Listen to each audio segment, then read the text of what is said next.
2 പച്ചറിക്കലും കുറച്ച് ചക്കമുളഞ്ഞിനും സംഘടിപ്പിക്കാൻ പറ്റുമോ? അതിനെന്താ, സംഘടിപ്പിക്കാം സാർ.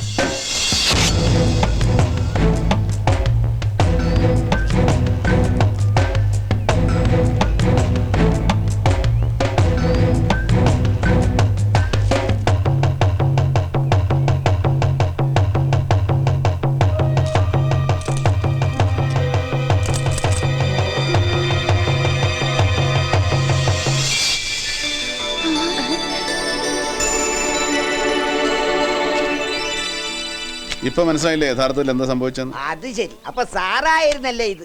എന്ത്? ഞാൻ നിങ്ങളെ തന്നെ കുറ്റം പറയുള്ളൂ. ഒന്നാമത് ഇത്രയും വലിയൊരു ഹോൾ ഇടാൻ പാടില്ല. ഇനിയിപ്പോൾ അഥവാ ഇട്ടെന്നിരിക്കട്ടെ, അതൊരു സൈഡിലാണെങ്കിൽ പോലും സംഭവിക്കില്ലായിരുന്നു. ഏതായാലും കള്ളൻ കപ്പലില്ലെങ്കിൽ കരയിൽ തന്നെ ഉണ്ടാവും. ഈ അമ്പലവും പരിസരവും നന്നായിട്ട് അറിയുന്ന ഒരാൾ ഒന്ന് അന്വേഷിച്ച് നോക്ക്. ഓ ശരി.